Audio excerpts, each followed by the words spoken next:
2023 වර්ෂයේදී Suzuki සමාගම සහ නෙක්ස සමාගම එකතු වී ඉන්දියාවේදී ක්‍රොස්ஓවර් ටයිප් කාර් එකක් ලෙස මෙම සුසුකි ෆ්‍රොන්ක්ස් රථය හඳුන්වා දෙනවා. ඒ වගේම මෙම රථයට තිබූ ජනප්‍රියත්වය, තාක්ෂණය සහ පෙනුම නිසා මෙම රථය 2024දී දකුණු අප්‍රිකාව, ඕස්ට්‍රේලියාව, ලතින් ඇමරිකා සහ දකුණු ආසියාතික රටවල් සඳහා එක්ස්පෝර්ට් කිරීමට සුසුකි සමාගම සමත් වෙනවා. මෙහි බොඩි ස්ට්‍රක්චර් එක බොහෝ දුරට සුසුකි බැලිනෝ රථය පාදක කරගෙන නිර්මාණය කර තිබේ. ඒ වගේම මේ රීබැජ් වර්ෂන් එකක් ලෙස ටොයෝටා ටේසර් රථයත් අපිට මාකට් එකේ දැක බලා ගන්න පුළුවන්.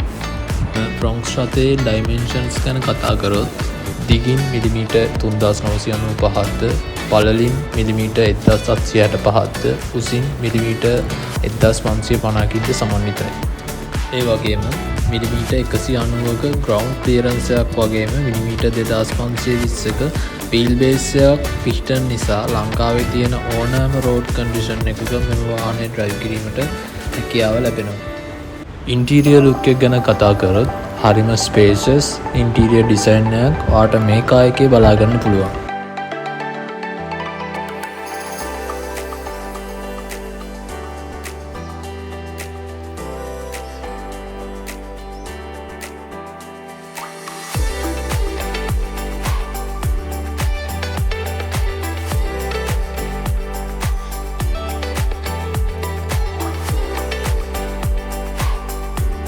ෆීචර්ස් විදියට ගත්තොත් 9-inch ටච් ස්ක්‍රීන් එකක්, වයර්ලස් Apple CarPlay සහ Android Auto වගේම 360 degree කැමරා එකක් සහ Suzuki Wagon R එකේ වගේ head up display එකකුත් අපිට බලා ගන්න පුළුවන්. අපිට flat bottom leather wrapped steering wheel එකක් වගේම multi function option ද බලා ගන්න පුළුවන්. හැබැයි මේ කාර් එකේ adaptive cruise control option එක නම් අපිට බලා ගන්න පුළුවන් වෙන්නේ නැහැ. single zone climate control AC panel එකක්, wireless charging option එක වගේම power shutters සහ power mirrors වගේ අද කාලේ නැතුවම බැරි features උත් මේ කාර් එකේ අපිට දැක ගන්න පුළුවන් වෙනවා. paddle shifters, auto dimming rear view mirror option එක, පිටිපස්ස passengers ලට AC vents වගේම ෆෝන් charge කරන්න charging option එකකුත් ලැබෙනවා. 6 speaker sound setup එක සහ doors වල තරමක් ලොකු bottle holders, door bins බලා ගන්න පුළුවන්. gear පද්ධතිය ගැන කතා කරොත් 6 speed torque converter automatic gear system එකක් මේ කාර් එකේ අපිට experience කරන්න පුළුවන් වෙනවා. අපිට සුසුකි සමාගමේ ප්‍රසිද්ධ 1 litre turbocharged booster jet engine එක වගේම mild hybrid system එකකුත් මේ කාර් එකට අඩංගු වෙනවා. horsepower 99ක් සහ newton meter 140ක torque එකක් අපිට මේ engine එකෙන් බලා ගන්න පුළුවන් වෙනවා.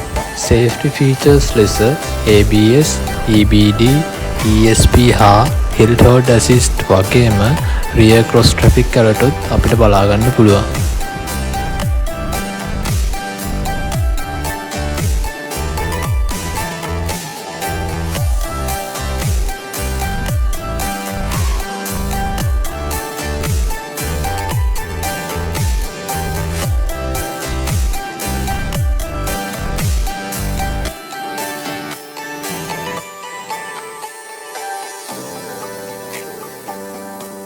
දැන් අපි බලමු මෙහි mild hybrid පද්ධති ක්‍රියා කරන ආකාරය. Suzuki සමාගම මෙම mild hybrid තාක්ෂණය smart hybrid නමින් හඳුන්වනවා. ඒ වගේම මේ පද්ධතිය ප්‍රධාන කොටස් 4කින් සමන්විතයි. petrol එන්ජිමක්, lead acid බැටරියක්, lithium ion බැටරියක් සහ ISG යුනිට් එකකින් සමන්විත වේ. මේ වගේ mild hybrid වාහන වලට Aqua, Prius වගේ full hybrid වාහන වගේ petrol engine එකෙන් start නොකර electric power එකෙන් පමණක් ඩ්‍රයිව් කිරීමට නොහැක.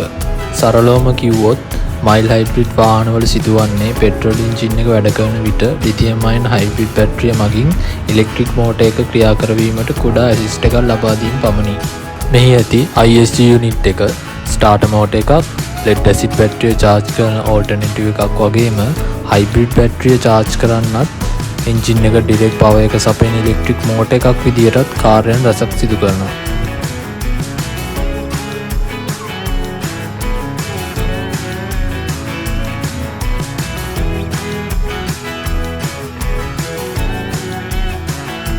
වාහනේ ස්ටාර්ට් වෙනකොට ISG යුනිට් එක ස්ටාර්ටර් මෝඩ් එකක් විදිහට ක්‍රියා කරනවා.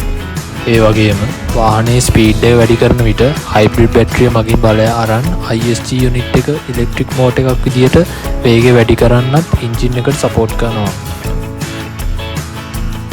වේගය අඩු කරන විට ISG යුනිට් එක රීජනරේටිව් බ්‍රේකින් සිස්ටම් එකක් විදිහට ක්‍රියා කරලා ඒ පවර් එකෙන් නෝමල් බැටරියත් හයිබ්‍රිඩ් බැටරියත් දෙකම charge කරනවා. trim level කිහිපයක්ම අපිට බලා ගන්න පුළුවන් වගේම ලංකාවේදී අපිට බොහෝ දුරට මේ highest trim එක වන alpha trim එකේ වාහන පාර තොටේදී දැක ගන්න පුළුවන්.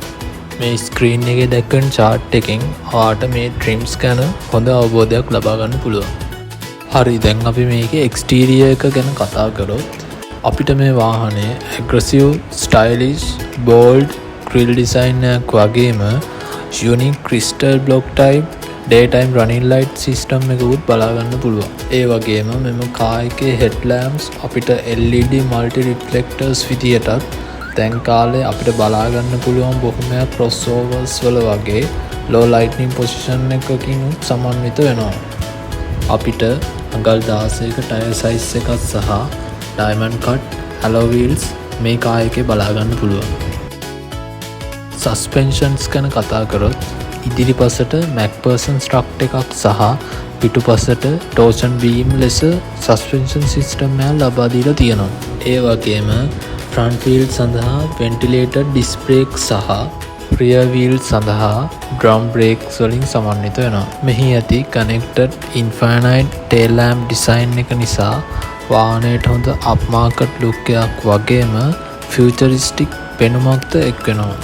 shark fin antenna සහ silver roof rails අපිට මේ කාර් එකේ දැක ගන්න පුළුවන්.